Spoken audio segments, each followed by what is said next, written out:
ये है कि तुक्का जम के लगाइएगा परीक्षा में। हम क्वेश्चन छोड़ने का फायदा भी होता है और नुकसान भी होता है। दो प्रश्न हैं, 120 मिनट हैं। यूपीएससी केवल ये चाहती है कि तुक्का लगाने वाले को फायदा ना हो। मेरी जनरल सलाह ये है कि तुक्का जम के लगाइएगा परीक्षा में। हम कितने प्रश्न करें और कितने प्रश्न छोड़ दें। क्वेश्चन छोड़ने का फायदा भी होता है और नुकसान भी होता है। पहले उसका फायदा नुकसान हल्का सा समझते हैं कि क्यों लोग क्वेश्चन छोड़ने या नहीं छोड़ने के पसोपेश में रहते हैं, उस दुविधा की वजह क्या है। देखिए मैं जीएस को बेस बना के बात कर रहा हूँ, सीसेट की बात बाद में कर लेंगे। 100 प्रश्न हैं, 120 मिनट हैं। जो व्यक्ति 100 के 100 प्रश्न करेगा उसको 1.2 मिनट्स यानी कि 72 सेकंड उसको एक प्रश्न अटेम्प्ट करने के लिए मिलेंगे। मान लीजिए किसी कारण से उसने तय किया कि मैं 100 प्रश्न करूंगा ही नहीं, मैं 80 ही प्रश्न करूंगा, बस 20 को हाथ ही नहीं लगाऊंगा। उसको एक प्रश्न के लिए 1.5 मिनट मिल गया।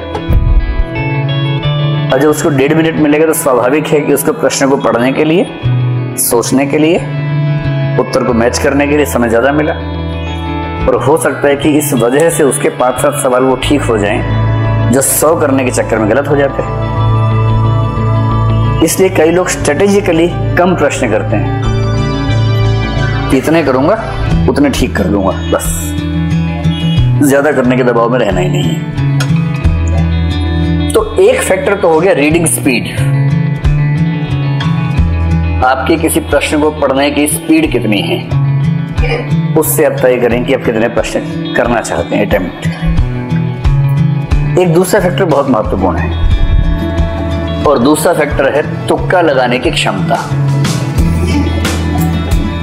इसमें हंसी आती है पर दरअसल ये बड़ी गंभीर बात है। हंसी आपको तुक्का शब्द से आ रही है। दरअसल मैं बताना चाह रहा हूं कि तुक्का बहुत वैज्ञानिक वस्तु है। तुक्का बहुत यादृच्छिक या आर्बिट्रेरी मामला नहीं है, बहुत वैज्ञानिक चीज है।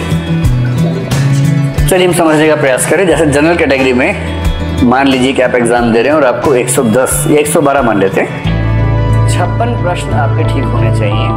आपका स्कोर 112 हुआ और आप प्रीलिम्स में क्वालिफाई हो गए।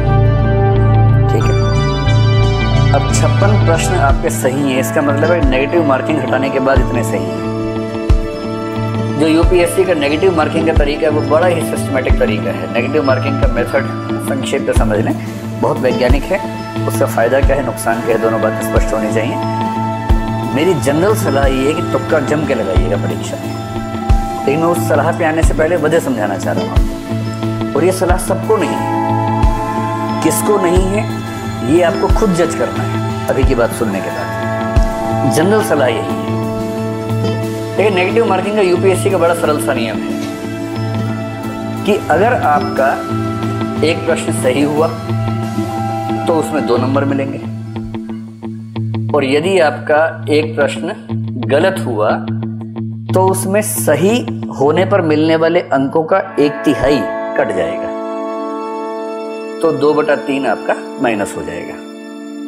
2/3 का सरल सा मतलब क्या हुआ, कितना हो जाएगा, 0.66 नंबर आपके कट जाएंगे। अब इस तरह से बात समझना मुश्किल लगता है, इसको हम सरल भाषा में समझते हैं। मान लीजिए कि आपने पेपर देखा, उसमें प्रश्न क्रमांक 1, 2, 3 और 4, आपको चारों का अता पता ही नहीं है बिल्कुल भी। आपको यह भी नहीं समझ में आ रहा कि ये वही पेपर है जो मैं देने आया था, कोई और पेपर है, समझ नहीं आ रहा है, कुछ भी नहीं पता आपको उसके बारे में। ऐसे 4 प्रश्न हैं। यूपीएससी ये नहीं चाह रही कि तुक्का मारने वालों को नुकसान हो। कहीं कहीं नेगेटिव मार्किंग का पर्पस क्या होता है कि तुक्का लगाने वालों को नुकसान होना चाहिए। यूपीएससी केवल ये चाहती है कि तुक्का लगाने वाले को फायदा ना हो। मैं उम्मीद कर रहा हूं कि आप दोनों का अंतर समझ पा रहे हैं। तुक्का लगाने वाले को नुकसान हो ये मंशा नहीं है, तुक्का लगाने वाले को फायदा ना हो मंशा ये है।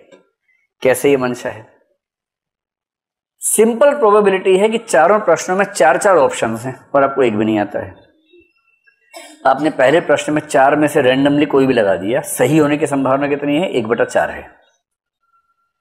आपने चारों प्रश्नों में तुक्का लगाया, सही होने की संभावना कितनी है, 1/4 है।